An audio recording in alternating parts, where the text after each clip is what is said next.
What is going on, guys? It's your boy Big Dylan and welcome back to another Destiny video. Just going over the Bungie live stream. Now I left it a bit early, I didn't want to watch them play. There was a showcasing of the actual changes they did. Now obviously this isn't everything. They did say that this is not all of the changes that will be happening. There is going to be some other ones as well, but let's just get straight into it. So I'm going to start off with a few of the class changes. One of the things they're doing is on the Blade Dancer for Hungering Blade.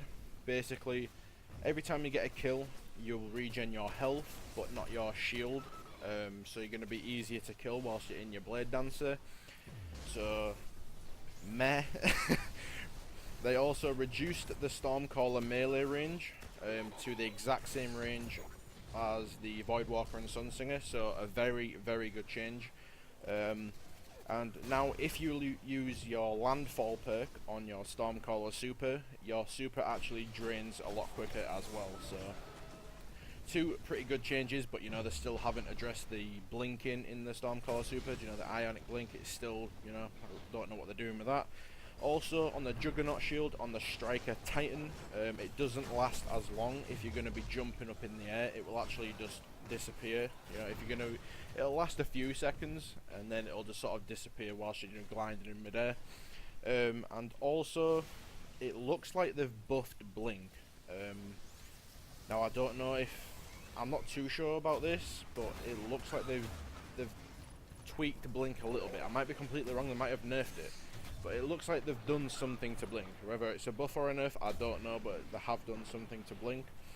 And also another thing, there is no change to the Scorries artifact for boosting and camping with supers. Getting into the meat of things, what you're probably all here for is the actual weapon changes. Now, we're going to start off with shotguns.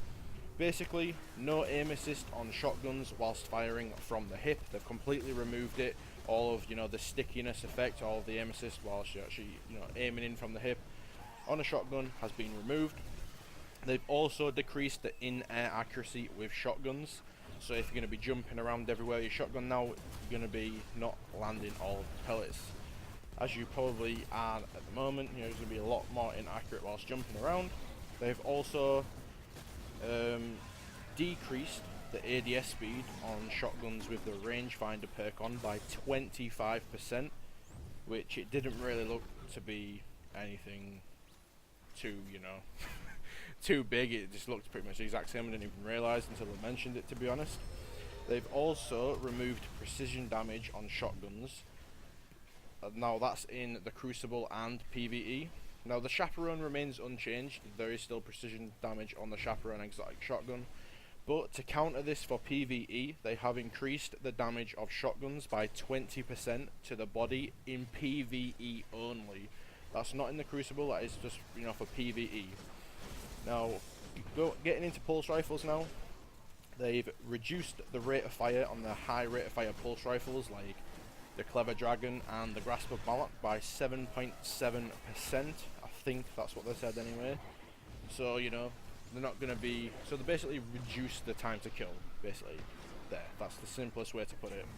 And they've also nerfed high caliber on pulse rifles, and they've also reduced the initial flinch that pulse rifles give as well.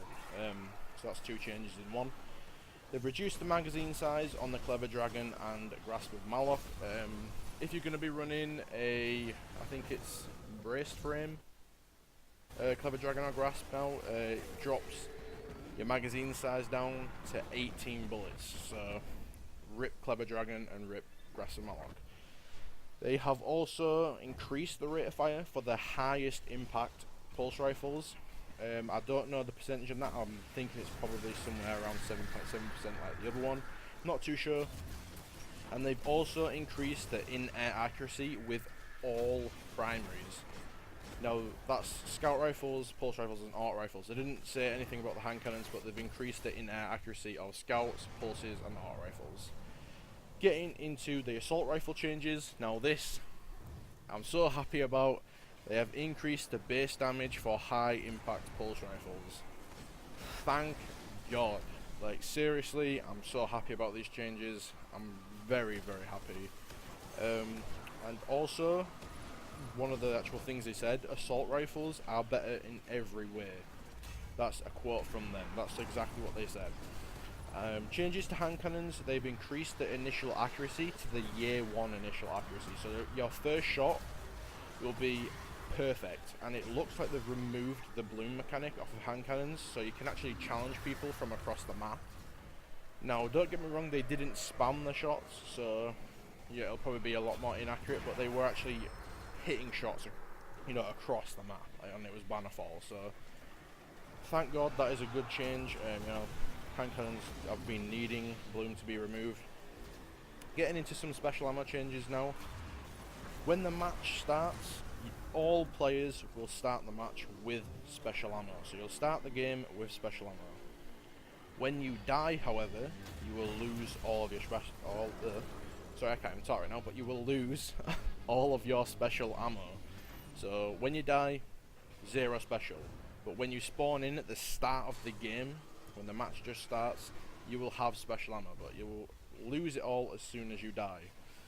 They've also reduced the pickup radius on special ammo on the crates by down, I think it was from 100 meters down to 75 meters. So you have to be a little bit closer now if your teammate's pulling special. Also, sidearms remain unchanged. So if you die, you know, with special ammo in the sidearm, you're still going to spawn with special ammo. So sidearms remain unchanged. Getting into, I think that's probably about it. They didn't really seem to mention anything else. I think that was pretty much, you know, the meat of the good changes of what's coming. Obviously, they did say that there's going to be changes coming to some, you know, exotic weapons. They said that there is other things as well that they've not mentioned. Just as I left the stream though, they did mention that they've sort of changed the Shinobu's Vow Hunter exotic gauntlets. Don't know how they've changed it, probably nerfed them in some way, shape or form. That's pretty much just the changes. Just thought I'd, you know, upload this video for the people that couldn't actually make it to the live stream. Hopefully you found, you know, this video useful. Thank you so much for watching. If you made it this far, guys, drop a like on the video if you enjoyed. Subscribe to the channel for daily Destiny content, and peace.